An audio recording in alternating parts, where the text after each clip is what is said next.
संपूर्ण देशेती उपस्थित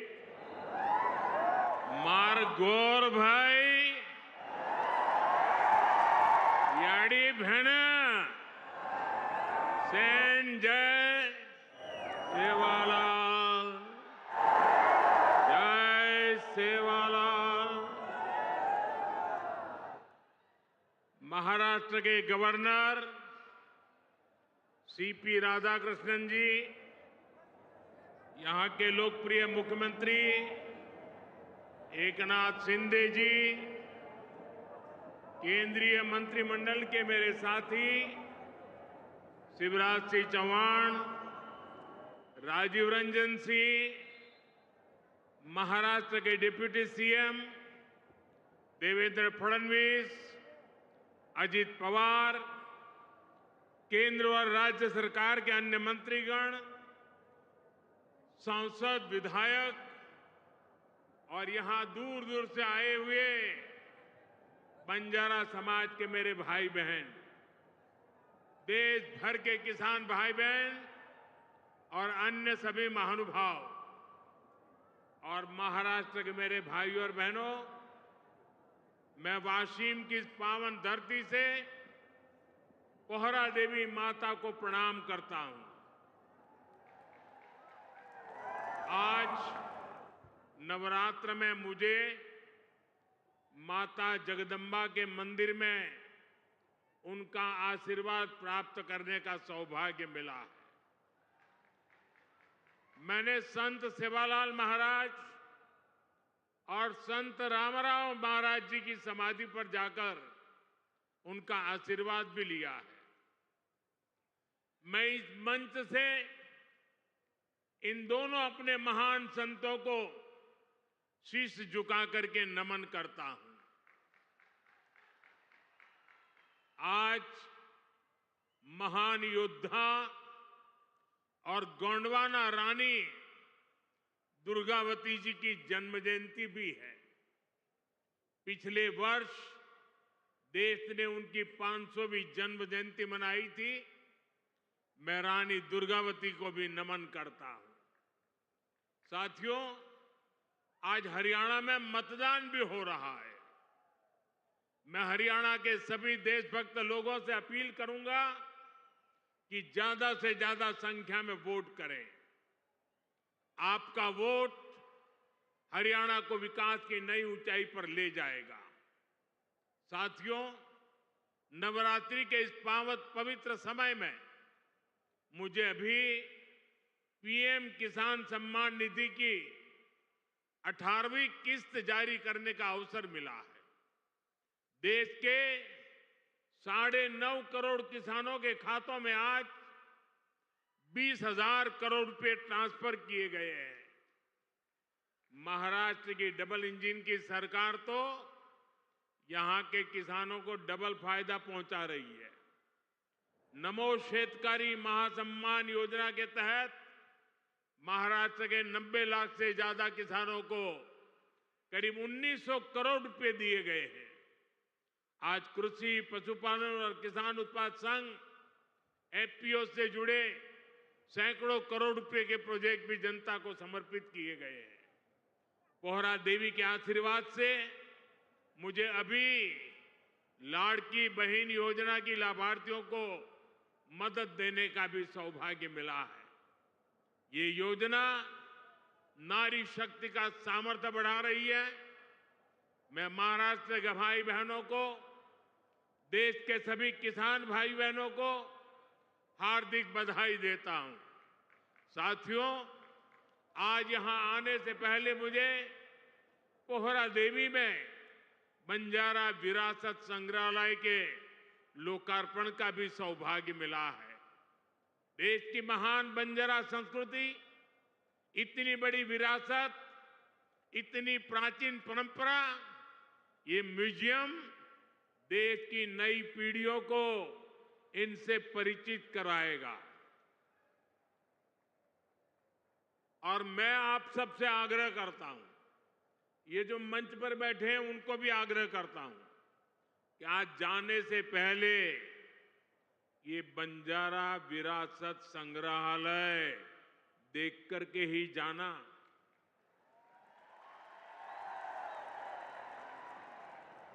मैं देवेंद्र जी को बधाई देता हूं।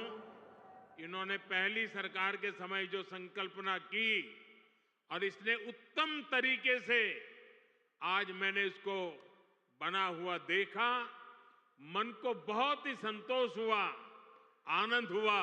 और मैं तो आपसे आग्रह करूंगा, आप तो देखें, आपके पूरे परिवार को बाद में समय निकाल करके इसे देखने के लिए जरूर भेजें।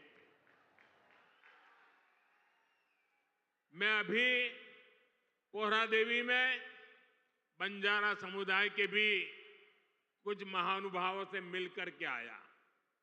इस म्यूजियम के जरिए उनकी विरासत को जो पहचान मिली है, उसका संतोष और गर्व का भाव उनके चेहरों पर था। मैं आप सभी को बंजारा विरासत म्यूजियम की बधाई देता हूं। साथियों, जिसको किसी ने नहीं पूछा, उसको मोदी पूजता है।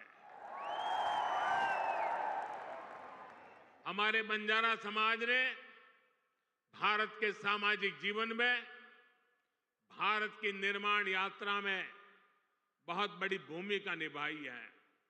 कला, संस्कृति, आध्यात्म, राष्ट्र रक्षा, व्यापार, हर क्षेत्र में इस समाज के महापुरुषों ने, महान विभूतियों ने देश के लिए क्या कुछ नहीं किया।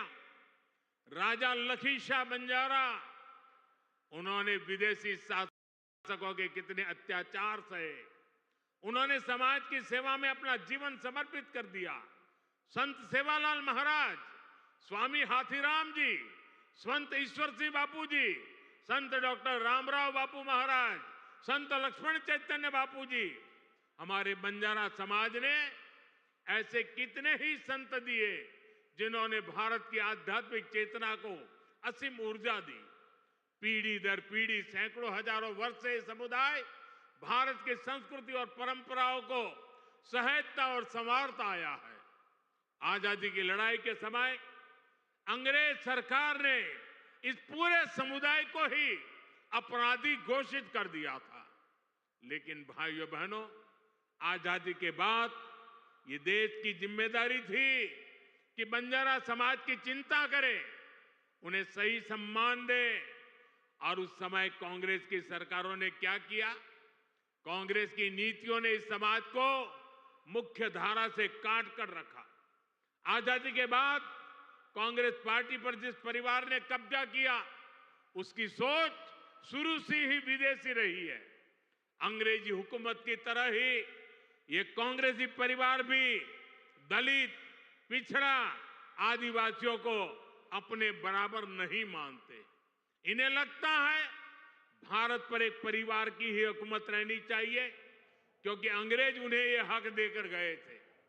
इसलिए उन लोगों ने बंजारा समाज के प्रति हमेशा अपमानजनक रवैया बनाए रखा।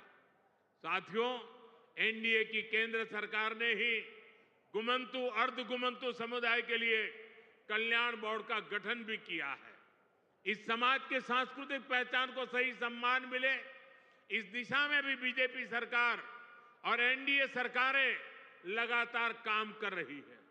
विकास की गति तेज करने के लिए राज्य सरकार ने संत सेवालाल महाराज बंजारा तांडा समृद्धि अभियान भी चलाया है।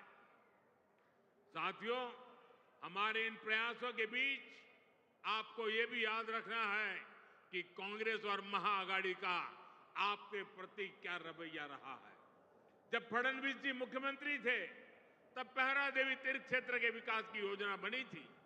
लेकिन बीच में महाआघाड़ी की सरकार आई और उन्होंने इस काम पर ब्रेक लगा दिया। पोहरा देवी तीर्थ क्षेत्र का विकास तब आगे बढ़ा जब महायुति शिंदे जी के नेतृत्व में फिर से यहां सरकार बनी। आज इस योजना पर 700 करोड़ रुपए खर्च किए जा रहे हैं। इस तीर्थ स्थल के विकास से भक्तों को आसानी होगी और आसपास के क्षेत्रों में विकास भी तेज होगा। भाइयों और बहनों, बीजेपी अपनी नीतियों से वंचित समाज को आगे बढ़ाना चाहती है, जबकि कांग्रेस सिर्फ लूटना जानती है।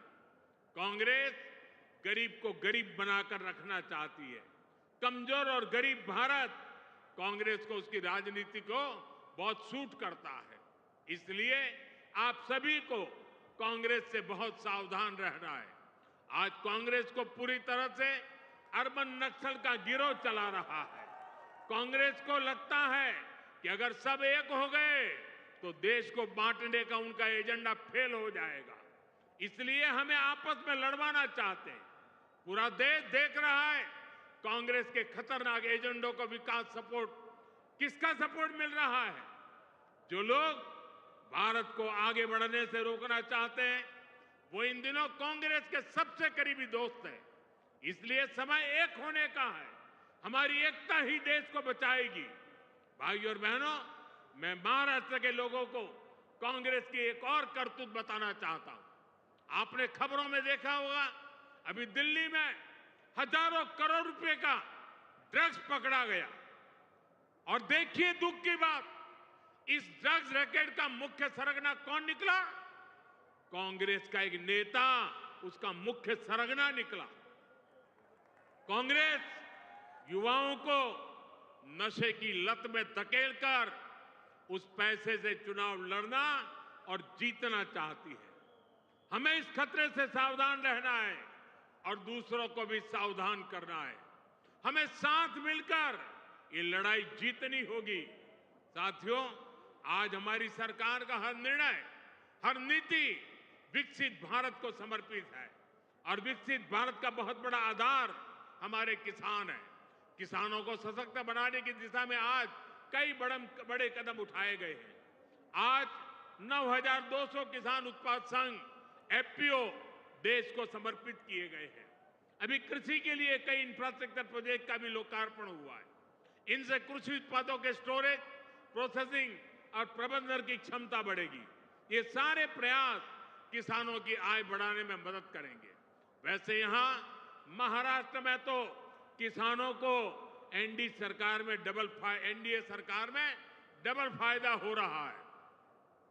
एकनाथ जी शिंदे की सरकार ने किसानों का बिजली बिल भी जीरो कर दिया है। आमच्या शेतकऱ्यांना विजेचे बिल मिळत आहेत, त्यावर शून्य लिहिलेले आहे ना। साथियों, महाराष्ट्र के किसानों ने, विदर्भ के किसानों ने कई दशकों तक बड़े संकटों का सामना किया है। कांग्रेस और उसके साथियों की सरकारों ने किसानों को बदहाल और गरीब बनाने में कोई कोर कसर नहीं छोड़ी थी। यहां जब तक महाआघाड़ी की सरकार थी, उसके दो ही एजेंडे थे। पहला, किसानों से जुड़ी परियोजनाओं को ठप करना। दूसरा, इन परियोजनाओं के पैसे में भ्रष्टाचार करना। हम केंद्र से महाराष्ट्र के किसानों के लिए पैसा भेजते थे, लेकिन महाआघाड़ी सरकार उसमें बंदर बांट करके खा जाती थी। कांग्रेस ने हमेशा किसानों का जीवन मुश्किल बनाया है। वो आज भी वही पुराना खेल खेल रही है। इसलिए कांग्रेस को पीएम किसान सम्मान निधि योजना पसंद नहीं आती। कांग्रेस इस योजना का मजाक उड़ाती है, किसानों को मिल रहे पैसों का विरोध करती है, क्योंकि किसानों के खातों में जा रहे पैसों से उनको जो कमाई करनी चाहिए, उनको जो कटकी करनी चाहिए, भ्रष्टाचार करना चाहिए, उसका अवसर नहीं रहा है। आज पड़ोसी राज्य कर्नाटका को देखिए, जैसे महाराष्ट्र में महायुति सरकार किसान सम्मान निधि के साथ अलग से पैसे देती है, ऐसे ही कर्नाटका में बीजेपी सरकार देती थी। यहां कर्नाटका के मेरे कई बंजारिया परिवार यहां आए हुए हैं। लेकिन जैसे ही कर्नाटका में कांग्रेस की सरकार आई, उन्होंने वो पैसा देना बंद कर दिया। वहां की कई सिंचाई परियोजनाओं से राज्य सरकार ने मुंह फेर लिया। कर्नाटका में कांग्रेस ने बीज की कीमतें भी बढ़ा दी।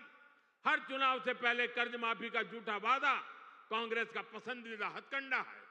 तेलंगाना में ये लोग कर्ज माफी का वादा करके सत्ता में आए, लेकिन सरकार बनने के बाद इतना समय गुजर गया, अब किसान कुछ पूछ रहे हैं कि उनका कर्ज माफ क्यों नहीं हुआ। भाइयों और बहनों, हमें भूलना नहीं है, महाराष्ट्र में भी कांग्रेस और महाआघाड़ी सरकार ने सिंचाई से जुड़े कितने कामों को रोक कर रखा था। जब एनडीए सरकार आई उसने इस दिशा में तेजी से काम किया। महाराष्ट्र सरकार ने वैनगंगा नलगंगा नदियों को लिंक करने की योजना को मंजूरी दी है। करीब 90,000 करोड़ रुपए की इस परियोजना से अमरावती, यवतमाळ, अकोला, बुल्डाना, वाशिम, नागपुर और वर्धा में पानी की कमी को दूर होगी। महाराष्ट्र की सरकार कपास और सोयाबीन की खेती करने वाले किसानों को आर्थिक मदद भी दे रही है। किसानों के खातों में कपास और सोयाबीन के लिए 10-10 हजार रुपए दिए जा रहे हैं। हाल ही में अमरावती के टेक्सटाइल पार्क का शिलान्यास भी किया गया। इस पार्क से कपास किसानों को बड़ी मदद मिलेगी। साथियों, हमारे महाराष्ट्र में देश की आर्थिक प्रगति का नेतृत्व करने की असीम क्षमता है। ये तभी होगा जब गांव, गरीब, किसान, मजदूर, दलित, वंचित सबको आगे बढ़ाने का अभियान मजबूती से चलता रहेगा। मुझे विश्वास है आप सब अपना आशीर्वाद बनाए रहेंगे। हम सब साथ मिलकर विकसित महाराष्ट्र, विकसित भारत के सपने को पूरा करेंगे। इसी कामना के साथ मैं एक बार फिर हमारे किसान साथियों और मेरे बंजारा समाज के सब भाई बहनों को बहुत बहुत बधाई देता हूं। मेरे साथ बोलिए भारत माता की, भारत माता की, भारत माता की।